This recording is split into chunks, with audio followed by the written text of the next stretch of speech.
What's going on YouTube? It's probably KJ Shot Calls Podcast back with another trade NBA video. Today we're going to be discussing the Victor Oladipo trade that just went down about 30 to 20 minutes ago. We're going to be discussing the ramifications for both the Miami Heat and the Houston Rockets. We're also going to be discussing the impact that Oladipo brings to the Heat short term and if they can sign him long term to extend him. We're also going to be discussing what Houston got in the deal and if they benefited enough from it. And with that said, we're going to just kind of jump right into this video because we're going to be dropping basically about 5 videos today and probably about 5 videos tomorrow. So stay tuned for that, consistent uploads. So if you enjoy this video, don't forget to leave a like and subscribe. Turn on post notifications so you never miss a beat, okay? And if it's your first time being on the channel, hi, my name's Skyler, Private KJ. We upload daily NBA videos twice a day. One video being in the afternoon/morning where we talk about players, teams, and breaking news or anything like that. And then at night where we discuss the recaps of all the games, whether that's kind of team discussions or player discussions or game discussions. I'm kind of just recapping the games going on during that night. With that said, though, let's just kick right into this video. We're going to go ahead and talk about the impact it has for the Houston Rockets. So if you're actually not aware, Oladipo kind of made it clear that he wasn't planning on re-signing with the Houston Rockets as he turned down the extension that they offered him earlier in the season. And he basically is just betting on himself in free agency. Now, if you have not actually watched Oladipo this season, he really hasn't been that impressive. The efficiency hasn't been there. And basically what he's trying to prove to everyone and to the people trying to offer him contracts is that he can duplicate that same season he did in Indiana a few years ago before he got injured. And the big thing for me is Oladipo and injuries. Now, if you are not aware, he's had a lot of injuries throughout his career. It's basically what's held him back, in my opinion, all those years outside of the OKC year, because he just looked like he was out of shape when he played for the Oklahoma City Thunder. But outside of that, when he got himself into shape, he slimmed down when he came to Indiana. And ever since then, it's just been injuries after injuries. And he honestly dealt with them in Orlando as well. But I do think that's a huge concern on why people might not offer him the contract that he might be looking for. Wow.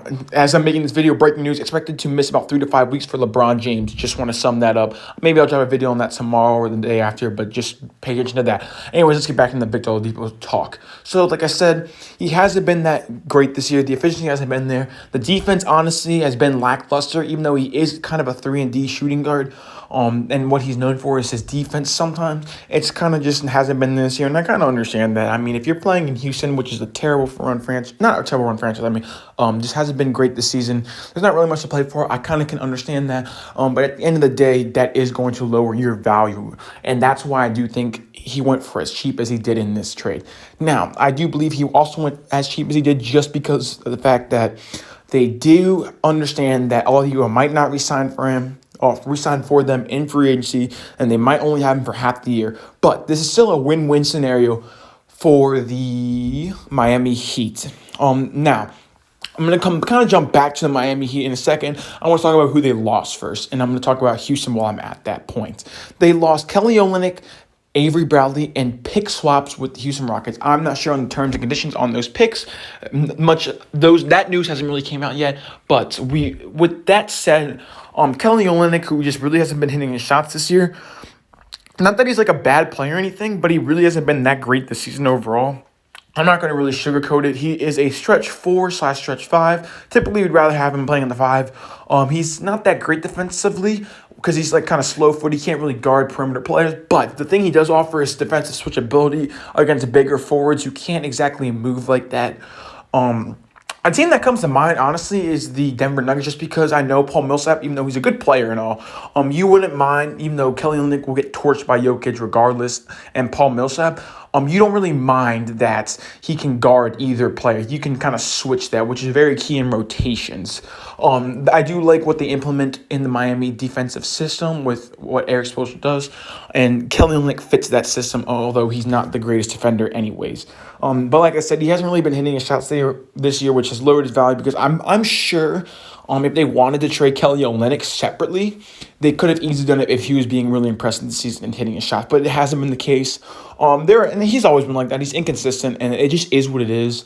But they also traded away Avery Bradley, a 3-and-D guard who can defend the 1 and the 2, give you great defense, plays hard on the floor, and leaves it all out there. And although he is an aging veteran, he's up there in age, he still can provide that defensive versatility and space the corner out and shoot the 3 ball. Now, Avery Bradley isn't what the shooter that he used to be, but he's still a good enough three-point shooter to where you have to have a hand up on him, and that's very key. The player that comes to mind is Wesley Matthews, but probably a little bit better version because I actually just think Wesley Matthews is a little bit washed at this point, albeit in the past few games has been impressive. Avery Bradley reminds me of just that aging 3-and-D veteran who can still kind of provide you about 10 to 15 minutes per game, probably extend those minutes in the playoffs, and you can kind of rely on a good veteran to have in the locker room, someone that you can kind of show your younger players to move in the right direction, someone like that. And so I do think Houston did walk away with this trade satisfied, knowing that Oladipo was not going to return regardless, so they did get something out of it, and that's the most key thing out of this. Because if they were to just let Oladipo or not hit a trade that they wanted, they were getting absolutely nothing for Oladipo, and they get something to at least kind of move towards the future. I do think the pick swap is the most key thing. Now, I understand that the Houston Rockets are going to be bad this year, so I don't expect that pick swap to be for this year, but I do expect it to be maybe like 2 to 3 years on the road. And like I said, once the terms and the conditions come out on Twitter by Sham or Woj or anything like that, we'll have more details on the pick swap. But I do expect that maybe 2 to 4 years down the road where there could be a really beneficial trade for them. But with that said, if I had to grade the Houston Rockets trade, I would give them probably like a B to B plus. Just because, based off of everything we've seen from Oladipo this year, the trade market really wasn't there, or maybe what we expected from Oladipo, just because we thought that we would at least get some sort of resemblance of that Pacer season that he did put up a couple years ago, and it just hasn't been the case. Now, with that also said, if they weren't trading Oladipo, they were getting absolutely nothing. As we all know, he probably would not have re-signed with them. And so, like I said, I do think getting a Kelly Olynyk player who really isn't that bad, a solid player to come off the bench, Avery Bradley who can kind of teach your future players, young players, to kind of what to expect to have that veteran presence in the locker room is really key to setting a culture, and I think that's the right place to go. So maybe I probably would put it in the B plus, and then that pick swap obviously can be very key depending on how much later down the future it can be. But the reason why I'm not going to give it an A is just because of how bad, honestly. This is put as frank. Oladipo just hasn't been impressive this season. It's just that plain and simple. But with that said, for the Miami Heat, I would give them a B plus on this. Just for the same reason that I would kind of give it for Houston. We don't know what to expect from Oladipo just because he hasn't been that impressive this season. But what I will say is that being in that Heat system and having Jimmy Butler set the standard, I think is going super under the radar, which this could turn into an absolute steal of a signing. I understand what the Heat did here. They're willing to take the high risk because the low risk really isn't that bad, because at the end of the day, they get rid of Bradley and Olynyk's contract. Now, I understand that Bradley really wasn't getting paid that much, and I understand that, but Olynyk's contract was big enough to where they clearly were not comfortable holding him long term.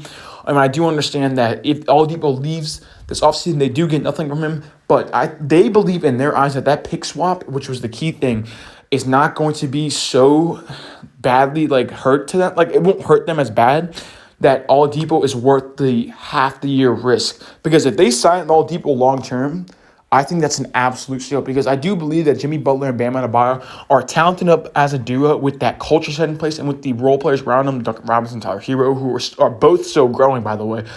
Just those two players alone, I don't even need to mention the other players like Precious Achiuwa. Those kind of young players, I do think they can grow and win right now and still have a kind of plan set for the future. And that's what I really like about this Miami team and why I really like this trade for them.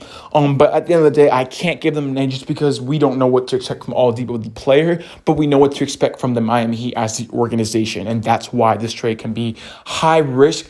And I don't think it's as high risk, my fault, as it is, but I think the reward can be significantly beneficial for this team moving forward. With that said, though, that will kind of conclude today's video on Victor Oladipo. Like I said, these trades have been a doozy today already. Tomorrow I'm going to probably be talking about these smaller trades like DeLon Wright to the Kings and Corey Joseph to the Pistons. That kind of trade. I'm missing another one that I missed earlier. But I'll be talking about all the trades that are smaller tomorrow, and kind of look for that. With that said, don't forget to leave a like and subscribe. Turn on post notifications so you never miss a beat. And with that said, Private KJ out.